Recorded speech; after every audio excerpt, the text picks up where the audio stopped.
Raise your hand if you'd like to win the lottery. Keep your hand raised if in the past month you actually bought a lottery ticket. You don't need a psychologist to tell you why you didn't buy those tickets. You didn't expect to win. Given the odds of winning the lottery, that might seem like a reasonable conclusion. But what's important to learn here is that you act based on what you expect, not what you want. What you want and what you expect are completely different.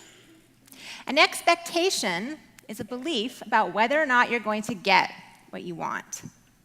As a psychologist that studies how people create their futures, one of the things I've learned is that having an expectation that differs from what you want isn't just the reason you don't buy lottery tickets. It's the reason why there are lots of things that you want, but you can't quite seem to attain them. Losing that last 5 to 10 pounds, going for that dream job or relationship.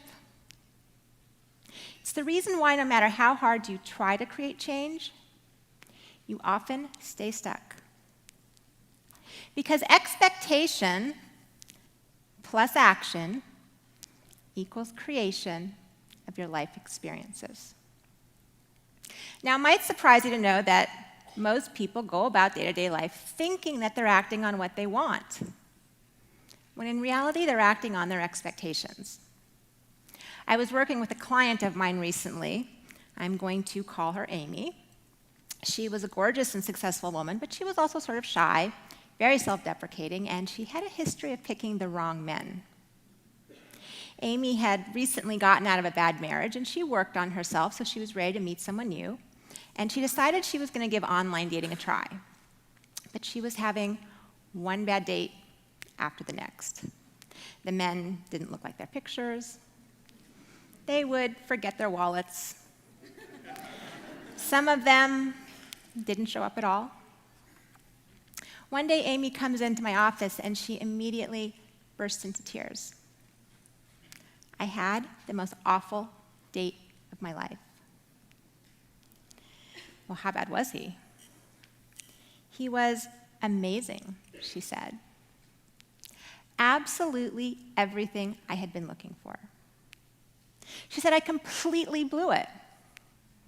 I was so certain this was going to be another bad date and a waste of my time that I told him to meet me for coffee after my yoga class. Didn't have time to shower, so I showed up in my gym clothes, hot and sweaty, no makeup, and there he was. Mr. Immaculately groomed, tall and handsome, the perfect smile. She said, I was so mortified and self-conscious, I couldn't even make eye contact. I just sat there, staring at the ground, laughing nervously, until finally I told him I had to put more money in my parking meter, and then I left. Without even saying goodbye. Amy acted on what she expected. Another bad date. Not what she wanted, which was to meet that great guy. I wish I could say this kind of behavior was uncommon.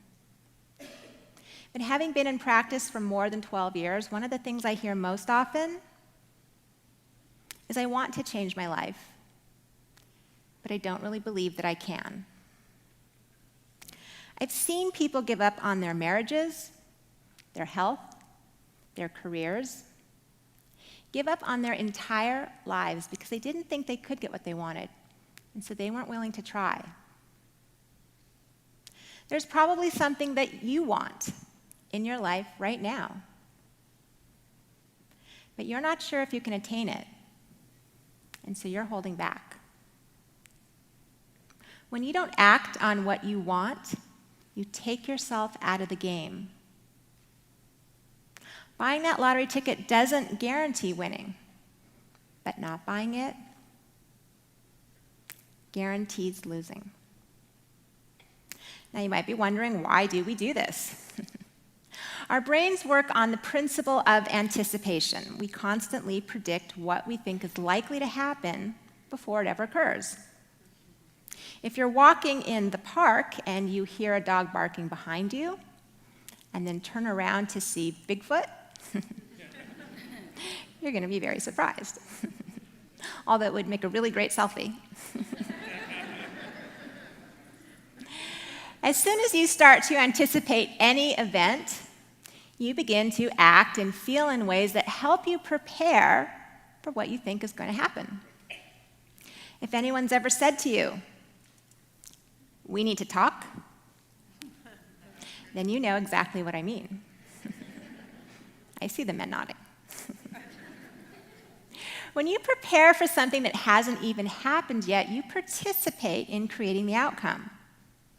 In other words, you create the self-fulfilling prophecy. Because Amy was acting anxious and ambivalent before her date, she acted on what she expected, not what she wanted, and so she got what she expected: another bad date. One of the reasons that our expectations can keep us so stuck is we have an automatic tendency to use the past to predict the future. If you failed once, you're likely to think you might fail again.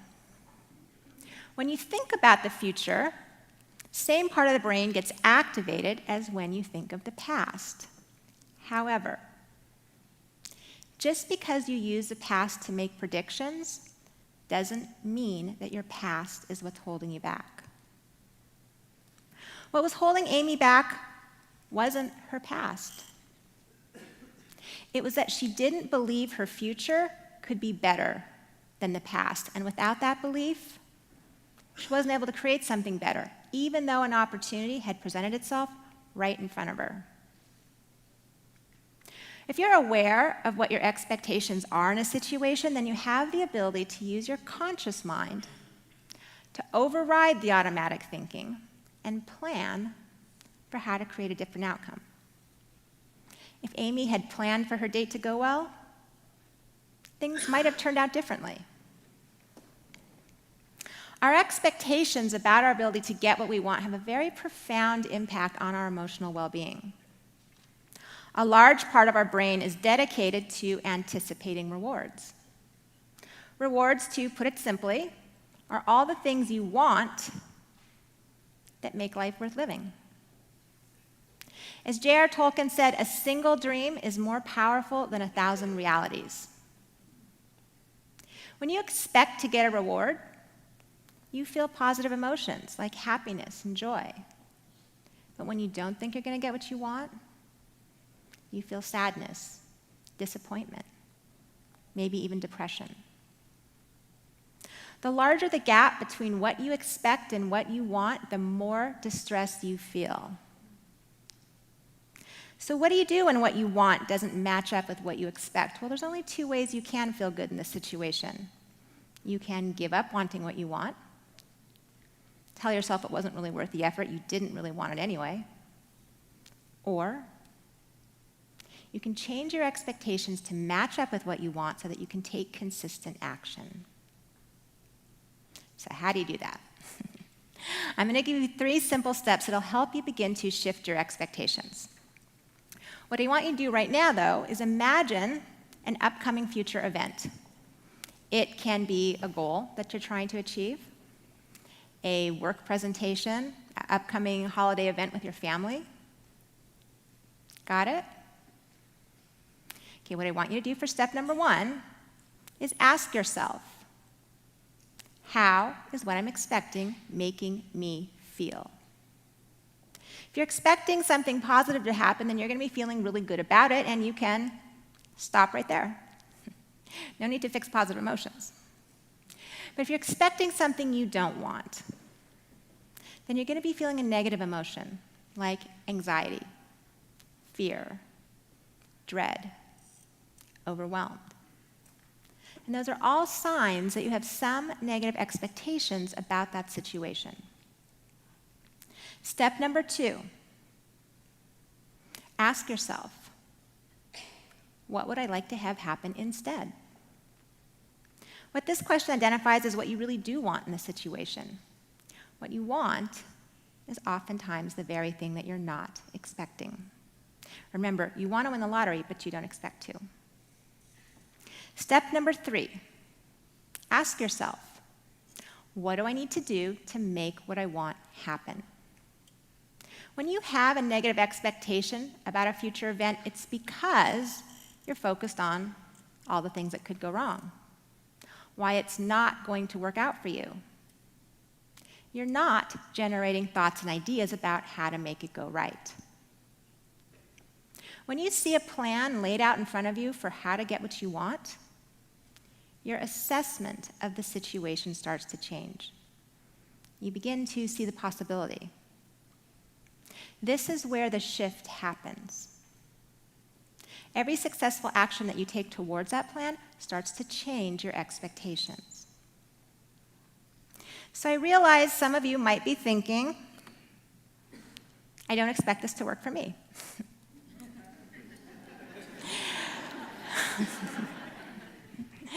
And to be perfectly honest, several years ago, I may not have expected a simple process like this to make a difference in people's lives either. But I was working with a very depressed patient. I had been treating him for about 6 months, and we had done so much work together, but nothing we did seemed to make any difference. One day I asked him, "Where is the light at the end of the tunnel?" He looked at me with one of the blankest stares I had ever seen. After that day, I started asking all of my patients this question, and I was startled to realize that many of them looked at me in the exact same way. They didn't dare to dream about how their lives could be different because they didn't believe it was possible. So I started to change the focus of my work to almost exclusively helping my patients shift those expectations so that they could find their light at the end of the tunnel. 5 years of research shows changing your expectations can significantly improve your life. And I've witnessed some very awe-inspiring transformations. The patient I mentioned earlier, within a year, had quit his dead-end job and started his own successful company. When you're motivated by what you want, change is possible. In the words of Henry Ford, whether you think you can or think you can't, you are right. Your past isn't what defines who you are or where you're going. It's your expectations of the future that limit you most. Now here's the good news. You can choose. You can choose to take action based on what you want, and when you do that, you give yourself the opportunity to step out of the past and create the life that you truly want to live.